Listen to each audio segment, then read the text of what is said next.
Una acalorada sesión de urgencia de la ONU para buscar un alto el fuego entre Hamás e Israel. El secretario general de la ONU, Guterres, denunció violaciones al derecho internacional humanitario en la Franja de Gaza, desatando la molestia del representante de Israel en el Consejo.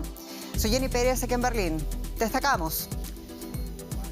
El representante de Israel ante la ONU criticó la denuncia del máximo representante, líder de Naciones Unidas, que dijo Israel viola el derecho internacional en Gaza. El diplomático israelí declaró que Antonio Guterres expresa comprensión por el terrorismo y el asesinato de inocentes en Israel. La Agencia de la ONU para los Refugiados Palestinos advirtió que este miércoles se verá obligada a cesar sus operaciones en la Franja de Gaza por falta de combustible. La situación es urgente en los hospitales. Y la violencia del crimen organizado vuelve a golpear a México. 3 ataques armados dejan 24 fallecidos en el centro del país. En el asalto más sangriento, 13 policías y 2 altos mandos resultaron muertos en una emboscada en el estado de Guerrero.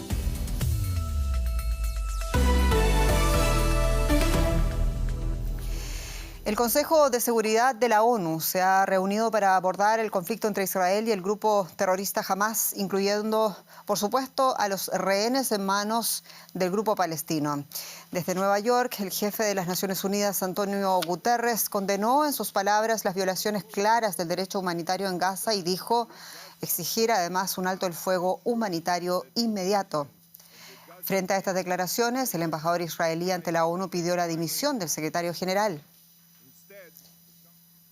Antonio Guterres pidió además el fin de lo que describió como el castigo colectivo al pueblo palestino. Escuchemos.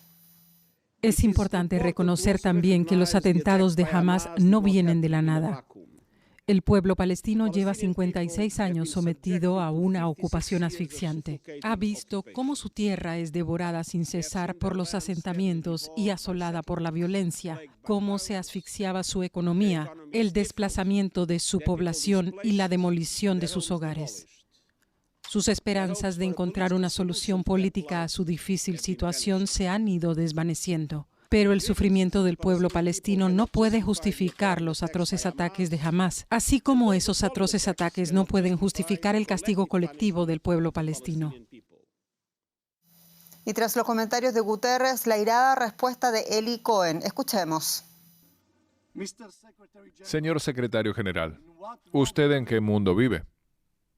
Definitivamente ese no es nuestro mundo. Bueno, mucho de lo que comentar y lo hacemos con nuestro periodista José Díaz Briceño en Washington. José, hablemos también de ese impasse que hubo en Naciones Unidas entre el embajador israelí y la figura, las declaraciones de Antonio Guterres y también lo principal, lo que se está buscando a nivel internacional, un alto el fuego en Gaza. ¿Qué tan cerca se está de aquello? Así es, un intenso día de reuniones en el Consejo de Seguridad de Naciones Unidas, donde a nivel ministerial el secretario general presentó un informe sobre la situación actual del conflicto, asegurando junto a otros funcionarios de la organización que hay más de 1 millón de desplazados, que hay miles de muertos en Gaza específicamente, y además también 42% de las viviendas están destruidas o dañadas. El secretario general Guterres aseguró que el cese al fuego es necesario, pues se está viviendo en estos momentos un sufrimiento épico. Las palabras del secretario general obviamente causaron un impacto en la delegación israelí y el ministro de Relaciones Exteriores, Eli Cohen, aseguró que el secretario general debería renunciar, dado que había asegurado que los ataques del 7 de octubre por parte del grupo terrorista Hamás contra Israel no habían llegado en un vacío.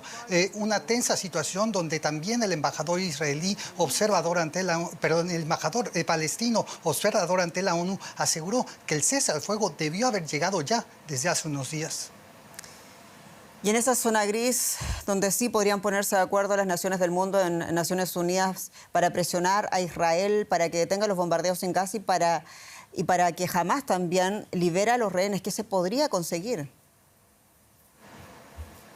Hasta el momento ha habido mucha actividad en el Consejo de Seguridad de la ONU respecto al conflicto en Medio Oriente. Al menos 4 sesiones desde los atentados del 7 de octubre se han dedicado específicamente a la situación y, sin embargo, los resultados han sido magros.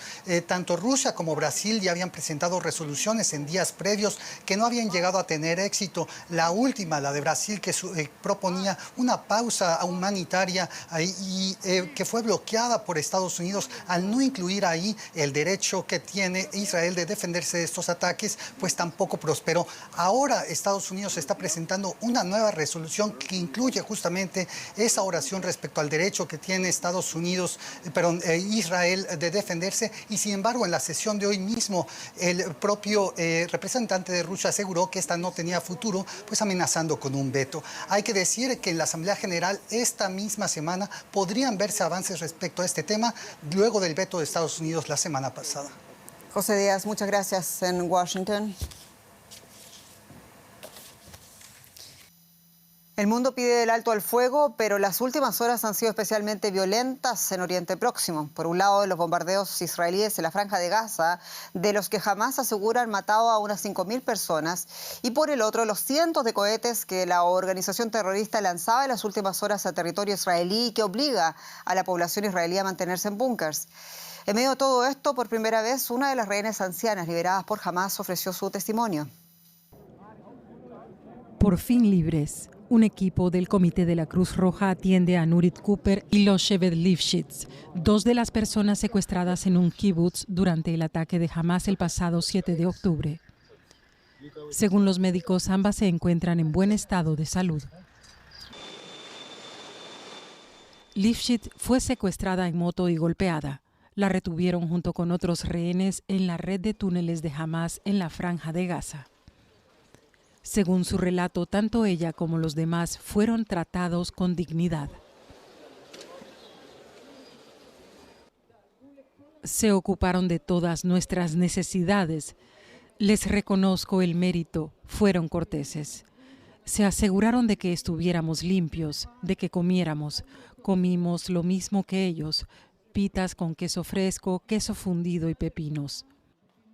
Era nuestro alimento diario. Como muchos otros en Israel, Lifshitz está indignada ante el fracaso del ejército y los servicios de inteligencia. Hemos pagado por ello.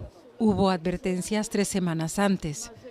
Se dijo que muchos podrían estar llegando a nuestras calles, que podrían usar globos incendiarios para calcinar nuestros campos. Pero el ejército no las tomó en cuenta. Siguen los esfuerzos internacionales para evitar una propagación regional del conflicto.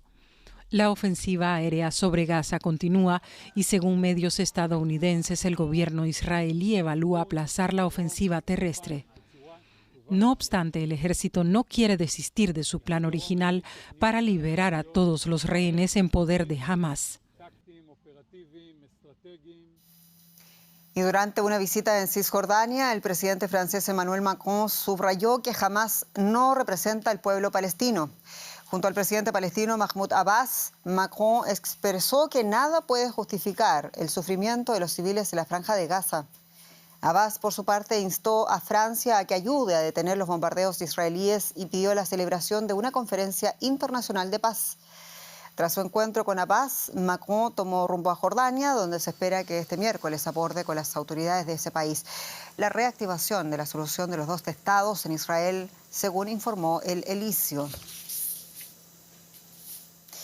Y la Agencia de la ONU para los Refugiados Palestinos advirtió que este miércoles se verá obligada a cesar sus operaciones en la Franja de Gaza a causa de la falta de combustible. Pese al ingreso, los últimos días de convoyes de ayuda humanitaria a Gaza persisten la escasez de alimentos, de medicinas y de combustible. La falta de combustible dejó 6 hospitales fuera de funcionamiento.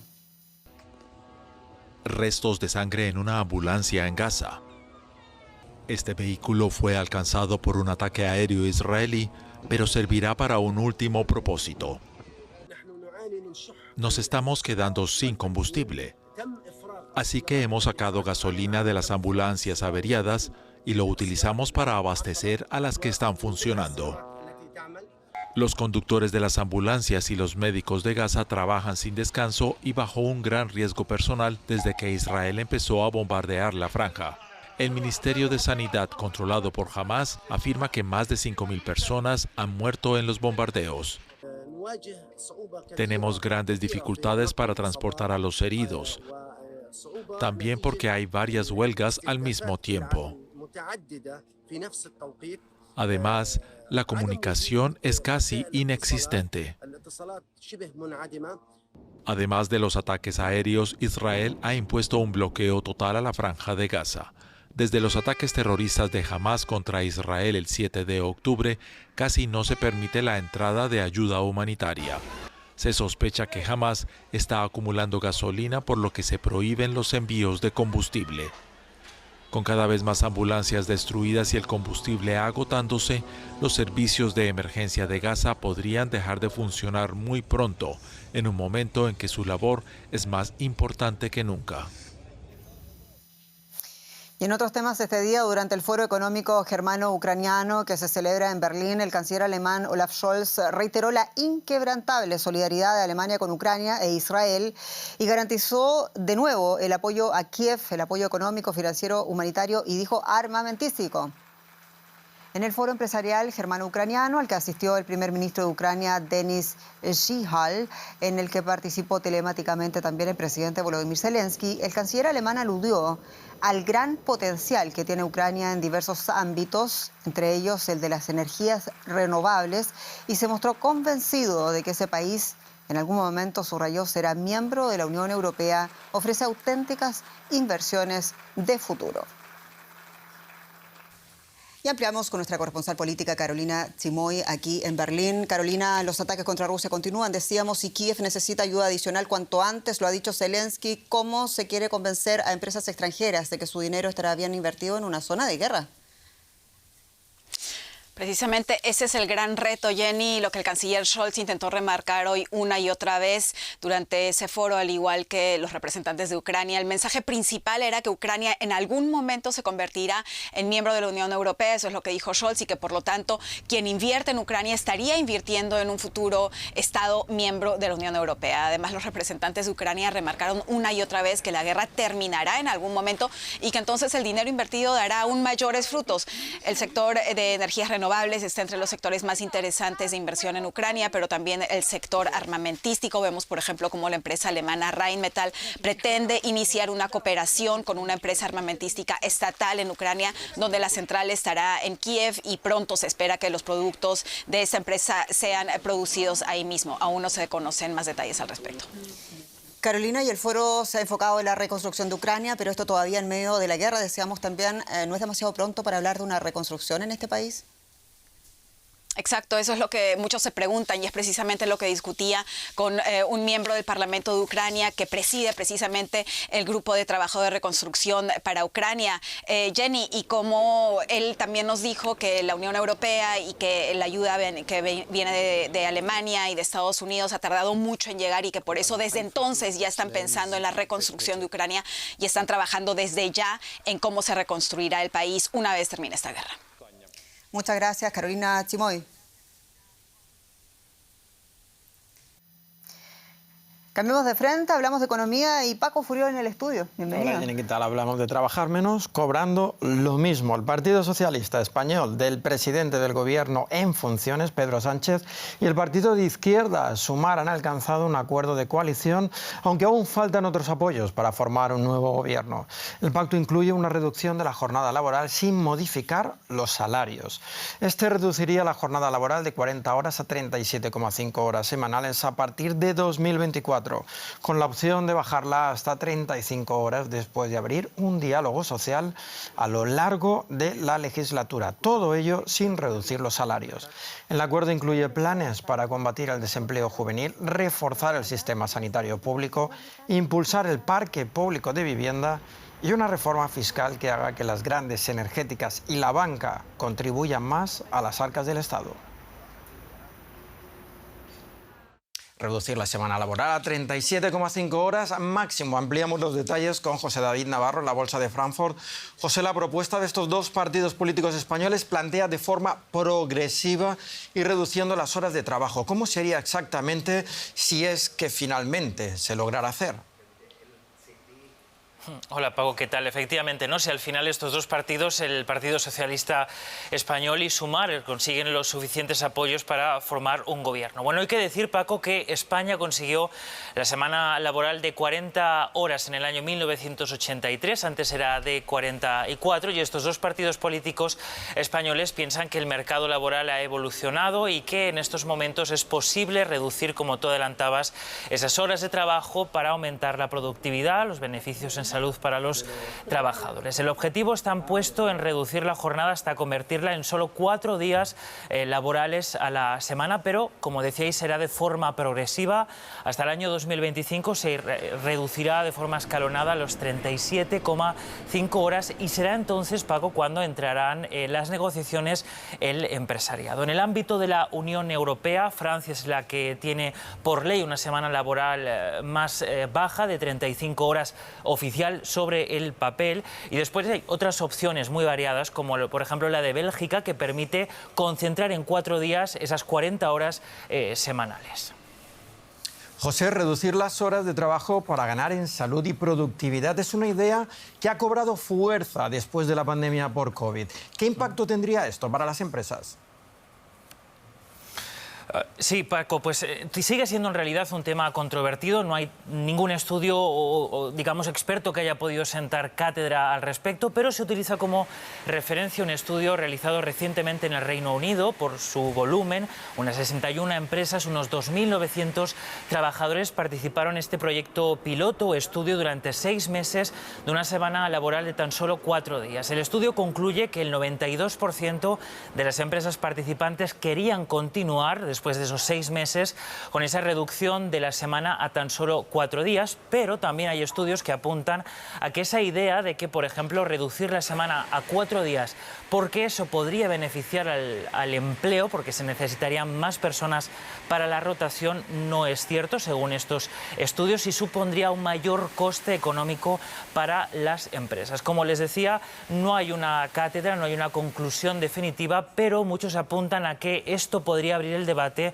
una semana laboral más flexible, Paco, en la que hubiera una negociación más directa con los trabajadores de cómo quieren organizarse las horas, dependiendo también del tipo de trabajo que tengan, claro. Gracias, José David Navarro, desde Frankfurt. 33 fiscales generales de Estado en Estados Unidos han presentado una demanda federal contra Meta, la empresa matriz de Facebook e Instagram, por su presunta responsabilidad en el deterioro de la salud mental de los menores. A decir de los fiscales, las frecuentes notificaciones, los interminables flujos de contenidos y otros servicios generan adicción. Ana Nieto, parece que hay mucha unanimidad al señalar a esta empresa por su efecto nocivo en la juventud. ¿Qué han explicado los fiscales sobre esta red social? Pues sí, mucha unanimidad porque son fiscales de estados tanto demócratas como republicanos y eso es algo que normalmente en Estados Unidos en estas fechas es muy raro de ver. Esta demanda llega después de que se abriera una investigación hace 2 años, después de que se filtraran al Wall Street Journal documentos internos de Facebook en los que se admitía que Instagram es tóxico y sobre todo para las adolescentes. Los fiscales dicen que la empresa ha engañado a los consumidores diciendo que sus productos son seguros cuando realmente lo que hacen es ser muy adictivos gracias a sus complejos algoritmos, a sus continuas alertas, a esos flujos a los que te referías constante de información. Motivo por el cual los fiscales dicen que Meta debe alertar de los efectos nocivos de este producto, de estos productos que tiene en medios sociales. Meta, mientras tanto, lamenta que los fiscales hayan llevado ante los tribunales a la compañía cuando podrían haber estado trabajando en líneas generales para adopción con respecto a los menores para toda la industria. Por cierto, que sí es verdad, la CDC, que es el Centro de Control de Enfermedades, afirma que los problemas mentales de los jóvenes no hacen más que aumentar. Pero no es la primera vez que se acusa a medios sociales de ser nocivos para menores y adolescentes. La pregunta es, ¿hay algún remedio? De momento los fiscales están buscando el remedio por la vía judicial. El fiscal general de Tennessee dice que esta demanda es parte de una investigación que es mayor, que se abrió, como digo, hace 2 años y que está abarcando a toda la industria. De hecho, se está investigando también a TikTok.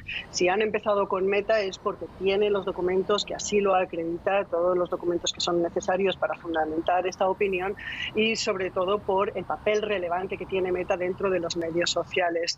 También hay una propuesta de ley en el Senado para proteger a los niños en las redes, pero esto tardará más en llegar. Gracias, Ana, desde Nueva York. Sí. Y nos vamos a México. Es así, con malas noticias, Paco, porque el presidente de ese país, Andrés Manuel López Obrador, lamentó las muertes que dejó un atentado contra una patrulla de policía que dejó 13 muertos y 2 heridos en la localidad de Coyuca de Benítez, en el estado de Guerrero. El mandatario mexicano calificó el hecho de una emboscada. El ataque se produjo cuando el secretario general de Seguridad Local se movilizaba con su escolta. Desafortunadamente no fue el único incidente armado porque otras 11 personas murieron también en ataques, uno de ellos en el estado de Michoacán.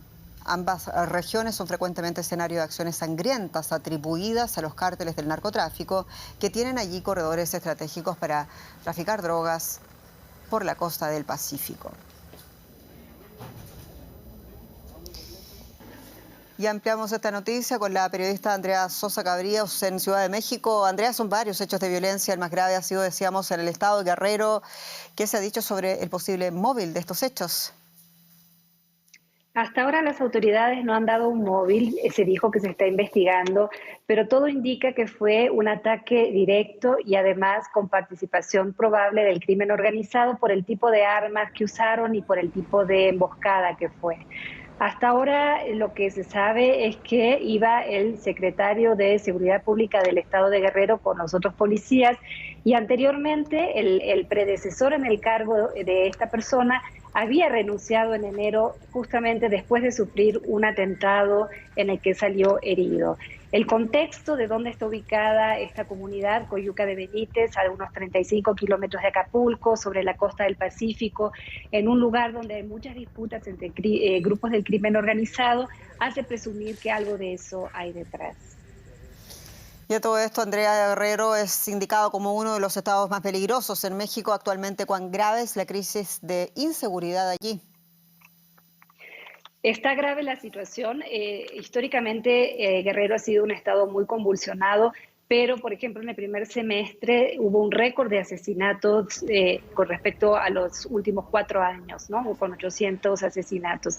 Es un estado donde hay tráfico de drogas y donde se cometen otros delitos. Es el estado donde en 2014 desaparecieron los 43 estudiantes de Ayotzinapa. Es decir, hay una conflictividad en la que interviene el crimen organizado de una manera muy significativa y la situación se ha estado deteriorando últimamente con varios asesinatos también de fiscales y de otros actores gubernamentales. Andrea Sosa Cabríos, muchas gracias.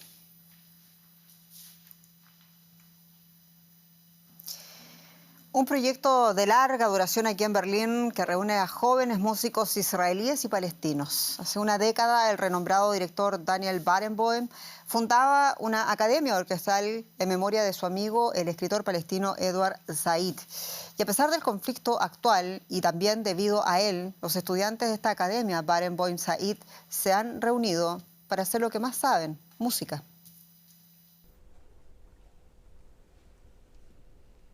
Un concierto que comenzó con un minuto de silencio. Una escena rara en estos días. Jóvenes músicos israelíes, palestinos y libaneses se sientan juntos, se escuchan gracias a un común denominador, la música. Todos estudian en la Academia Barenboim Said de Berlín. La escuela de música y sus alumnos se han visto sacudidos por los recientes acontecimientos. Debemos asegurarnos de que al menos aquí tengan un lugar donde ir y sentirse seguros. Queremos que puedan expresarse libremente y con seguridad, que tengan aquí un lugar donde estar juntos.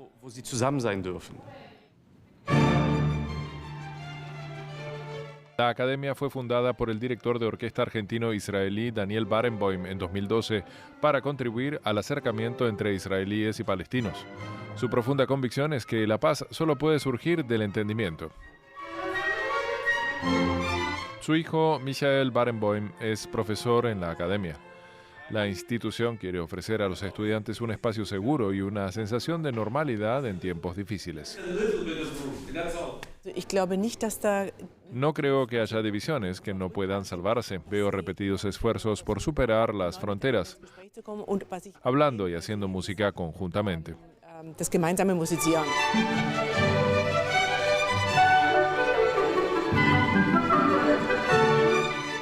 Surgen multitud de emociones, hay tristeza, rabia, mucho miedo. Los estudiantes están muy preocupados por sus familias y amigos. A pesar de la situación en Israel y Gaza, todos los estudiantes regresaron de las vacaciones de verano a la Academia de Berlín. Pero esta noche se trata de algo más que de música. Realmente me conmovió. Es todo lo que puedo decir. Ver a estos jóvenes músicos de ambos lados del muro tocando juntos, interpretando juntos un programa bastante emotivo, me emociona mucho.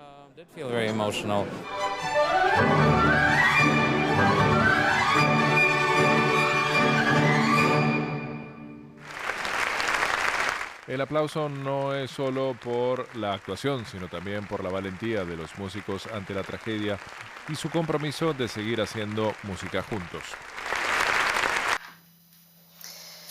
Y ahora una breve recapitulación de los principales hechos en torno a la guerra entre Hamás e Israel. Desde Jerusalén, el presidente de Francia, Emmanuel Macron, propuso este martes una coalición internacional para combatir el movimiento islamista palestino Hamás. Mientras tanto, en Nueva York, el jefe de la ONU, Antonio Guterres, pidió ante el Consejo de Seguridad un alto el fuego inmediato en la Franja de Gaza para aliviar a la población civil ante lo que calificó como violaciones del derecho humanitario. De esta manera concluimos nuestro informativo de hoy. Soy Jenny Pérez, ha sido un gusto acompañarlos. Hasta pronto.